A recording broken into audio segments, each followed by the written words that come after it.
Hey YouTube, it's your girl Dr. J, and today I wanted to talk about just a new little mini series I'm going to be doing, and it's on how we do diverse repetition in our homeschool. Basically, diverse repetition is where I allow us to get some repetition in for a concept, but I don't drill and kill. So I'm not going to have them sit down and do one thing on paper over and over and over again. I like to come at it from a lot of different angles and do things in a lot of different ways. So this first video is going to be about skip counting. The reason that I wanted repetition and skip counting is I have one of my children, he has really slow processing speed. So it takes him a long time to do stuff. So him being really good at skip counting will allow for him to do, multiplication a lot faster, and it will allow him to not tire as easily when he's doing his work. He won't have to work as hard if he really has this down pat. Depending on the program that you're using, you may or may not do skip counting at all. For instance, if you're using Singapore Math, you'll notice that you go from addition and subtraction, things like in 1B, you're comparing numbers, you're doing numbers to 40, and then by the time you get to chapter 4, you're hitting multiplication. So you really aren't doing a whole lot of skip counting work. Your child is just going to go straight to multiplication. I found that skip counting really is beneficial for kids to have some grasp and concept in it before they hit multiplication. For a lot of kids, not all kids, but for a lot of kids, it's really good. In the program we use, EPGY, we see a little bit of skip counting, not a whole lot, so I decided to do some other things to help reinforce skip counting. First thing I did, or one of the first things that we do is we grab our Montessori beads. You guys know the Montessori beads. And so if we're going to do skip counting by twos, we're just going to grab our 2 beads, 2, 4, 6, 8, 10, and with the box of beads, there's so many beads that come in the box that you can get pretty high in skip counting, and you can do skip counting up through tens. And so you can get, into skip counting, up to 15, 20, 30 different, through the 30s with Montessori beads. So I'm a big fan of having Montessori beads. I use that when we're going over skip counting as a tactile way, and these are our 2s, as a tactile way to allow the kids some repetition in doing skip counting. Another thing we do, I have my little books. You guys know I use Sylvan books for some extra practice. So we have a couple pages that we'll do this one where they skip count by 2s. They're going to do color everything in red by 2s, and then they're going to count by 10s.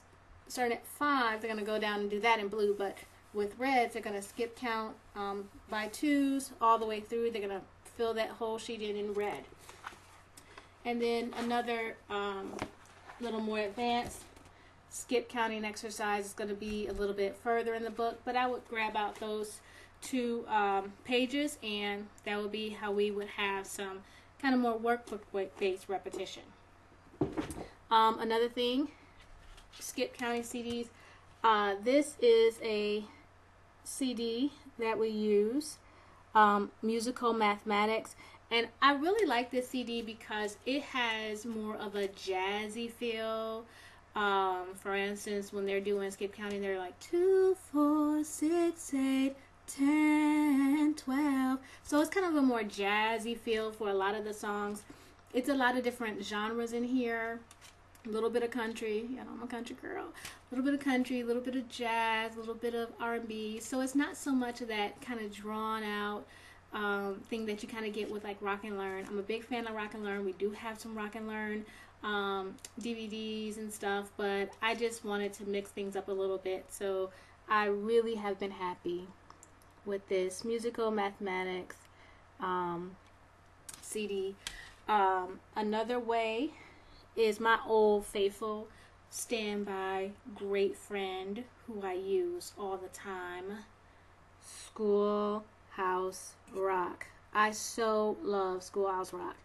So, I mean, I love Schoolhouse Rock for grammar, for math. It's just really, really just a great program. So we can throw in Schoolhouse Rock either when we're in the van or when the kids are home, and we'll just throw it in the DVD player and watch it in the living room or something like that. But Schoolhouse Rock, skip counting, really great. So we'll hit it that way.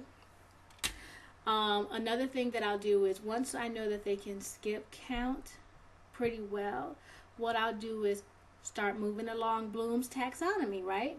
And so I'm going to do some more things. So take out my dice, and we'll play a game where we will roll the dice, and whatever they roll, they have to start skip counting by 2s or by 3s or whatever from that number. So if, when we first start out, we'll start out with 1 die. And so they may have to start at 6, they may have to start at 5, they may have to start at 2 and start skip counting from there. So that way they may be skip counting not just with even numbers but with odd numbers. And then I'll add in another die. So now they may be skip counting starting at 10, they may be starting at 12, they may be starting at 7, and then we'll just keep adding more and more die.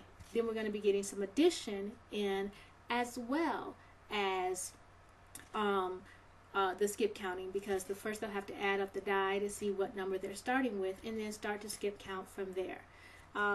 We will even start to play some games to try to move higher on Bloom's taxonomy, where once we get to the highest level, we'll get to evaluation, and they have to start making substitutions.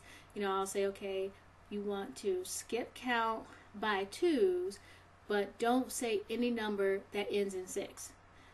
So start at 2, go by 2s, but don't say any number that ends in a 6. So that's a little bit more of a challenge. Skip count by 2s, but only use numbers that are multiples of 4. And so it's just more and more of a challenge, but it's kind of fun. It's game based. We're doing it as, a little competition and a little challenge. So that's just one of the ways that I hit one concept in a lot of different ways. And it's not drill and kill. It's not making them sit down and write out on a piece of paper time after time after time. But it's allowing them to have some kinesthetic activity. It's allowing them to have some tactile work. They may do a little bit of writing. But, watch some videos, listen to some CDs, but just really, really have fun with it. So the point is that repetition doesn't have to be boring. It doesn't have to be really time consuming.